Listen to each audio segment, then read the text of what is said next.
So, here we are. Shout out to Joe Goodberry, as always, for posting this on Twitter.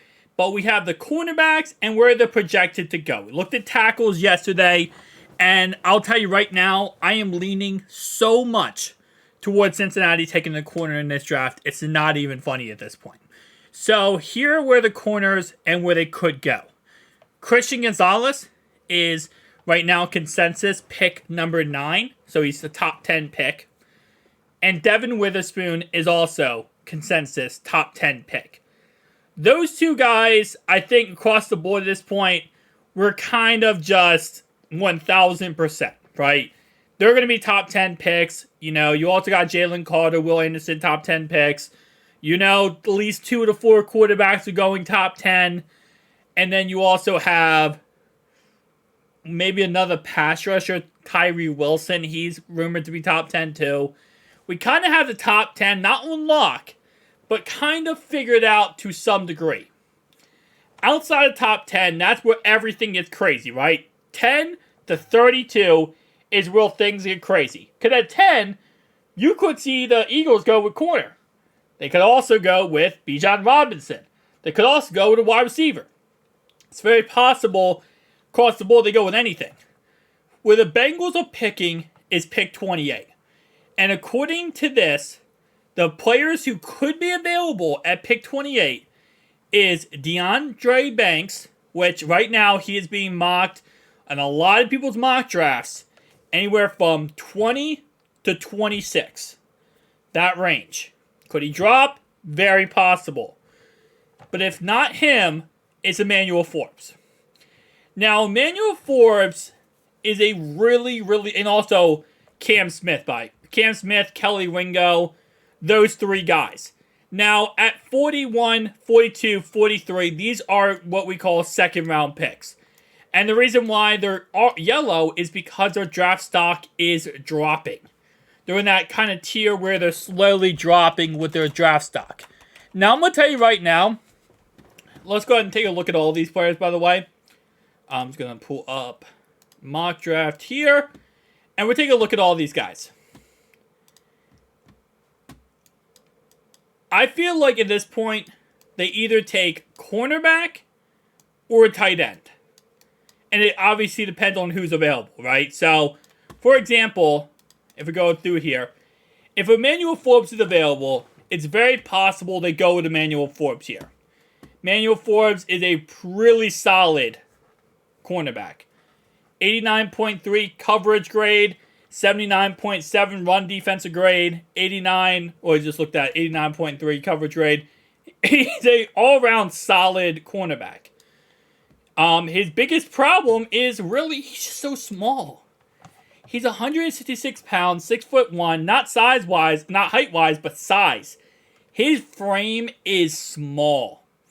And a lot of scouts are saying he's not going to be able to adjust to the next level when you have to be a little bit more stronger. You have to hit harder. You have to, be more physical. And he's not that guy. What he can improve on here is muscle mass. He needs 10 or more so pounds of muscle to get to the NFL level he needs to be. And that's his problem. Now, will he be able to go for Cincinnati and be that guy? I think so, yes.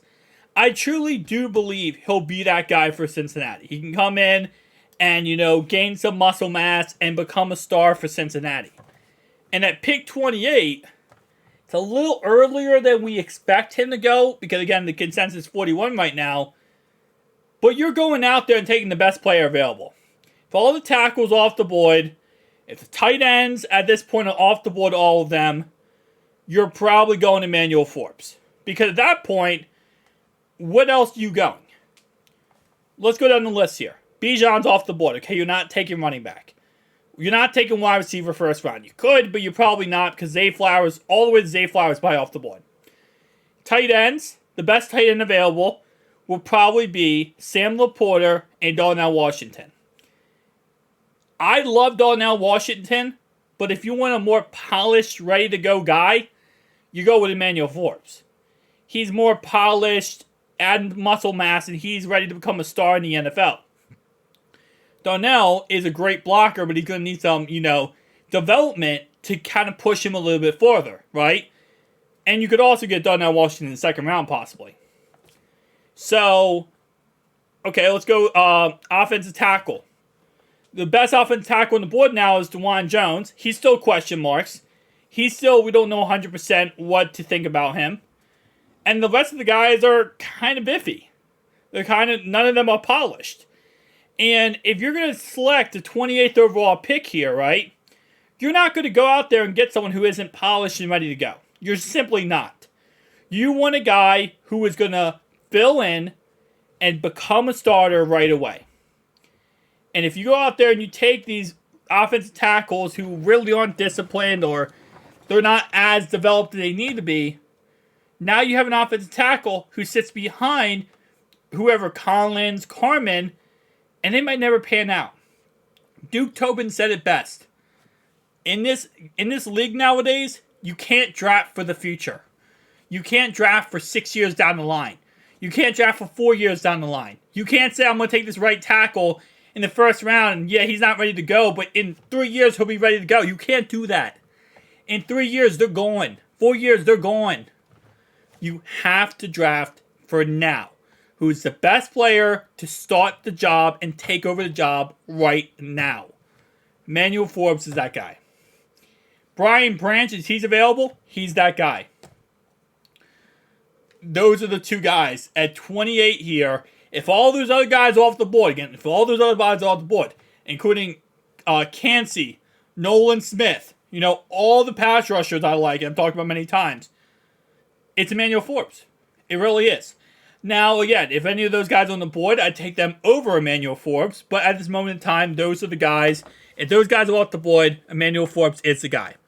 Next guy, Cam Smith from South Carolina. I don't like him. I don't think he's going to progress well in the NFL. Doesn't mean he can't, because I could be wrong. He's a 64.4 coverage grade.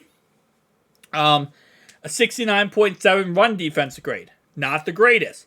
He's also 6'1". He's a little bit, bigger than what we have with Emmanuel Forbes. His tackling consistency is where he really lacks. He's a slot corner / safety. Ball skills is where he wins. Listen, he could be a perfect player for Cincinnati. He could.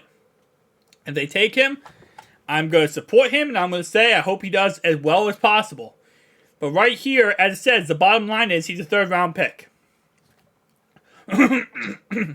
Sorry.